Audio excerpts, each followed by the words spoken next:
Welcome to another episode of Ship of War, my review of the Fast and the Furious 6. Ship of War. When ship happens, I'm there.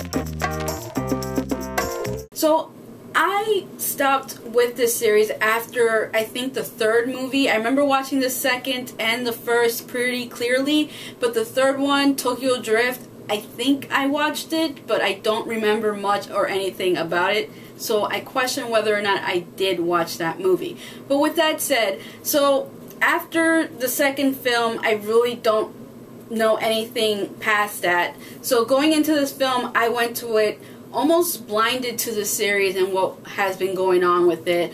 But good thing, I have to say, I have to give props to this film for, at the very beginning, they kind of catch you up to the whole series, which is great for somebody like me. And also, the story is a story that you don't really have to know much about the previous movies to know what's going on. And also, it's good enough that if at least you watch the first movie, at least if you watch just the first movie, you can watch this movie and feel like comfortable that you know these characters and what they're all about. So I have to give this film props for that. Now for the overall film, again, this is not the type of movie that I'm really into.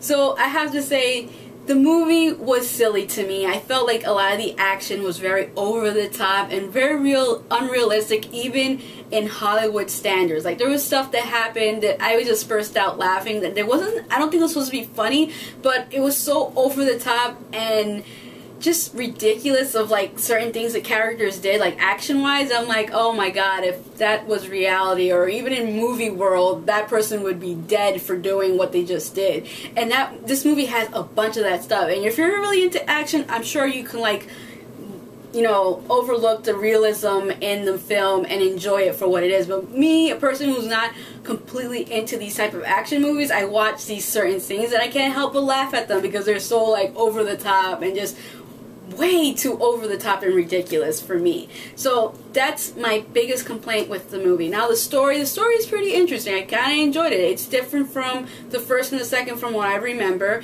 and they even mentioned in the movie that this is a different job, something different they haven't done before. They're basically helping The Rock capture a bad guy, and though I felt like the bad guy in the movie wasn't really that strong. Like, I didn't feel like, oh my god, he is so hard to undertake. Like, he is so genius and he does so many crazy things that I don't feel like this team can really catch him. Like, at no point did I feel this. I just felt like there was a lot of missed opportunities, hence why they never got him. But I never felt like there was a real challenge when it came to the good guys trying to get this bad guy. And that's another fault in the movie. But again, if you're just watching the movie for the action, all that really doesn't matter.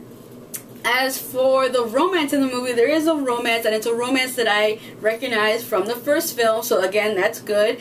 And that's between Vin Diesel and Michelle Rodriguez, who, I have to say, let me talk about Michelle Rodriguez, but that girl has the illest stank face I've ever seen an actress ever have. Like, she gives the illest, like, stank eye. I mean, she should win an award for her face and her stankiness when looking at a person she dislikes, because she does that so great, and it's amazing how she does that, because I've never seen anybody else give that face the way she gives it. It's unusual, but yet she does it all the time and she still gets roles for it.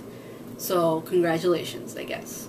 So yeah, for the romance, there's a whole romance between her and Vin Diesel. The whole story plot with Michelle Rodriguez's character, and she, spoiler alert, ends up losing her memory, and that's how she ends up working for the bad guys.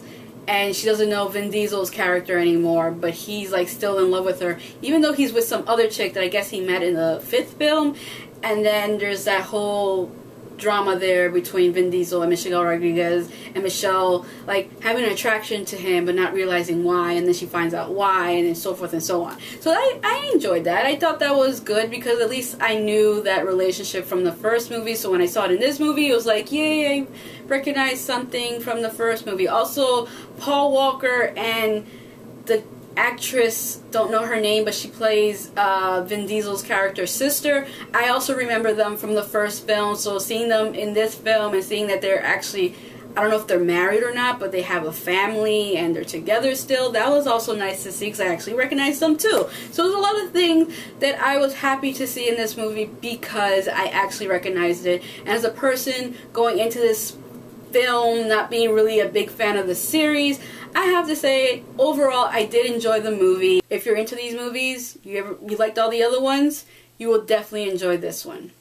So that is all for this episode of Ship of War. Goodbye and until next time. And if you haven't already, please subscribe. The season finale for this series, the season 1 finale for this series, I have to say it started out pretty good. I felt like, okay, this can go somewhere. It's going to be really interesting.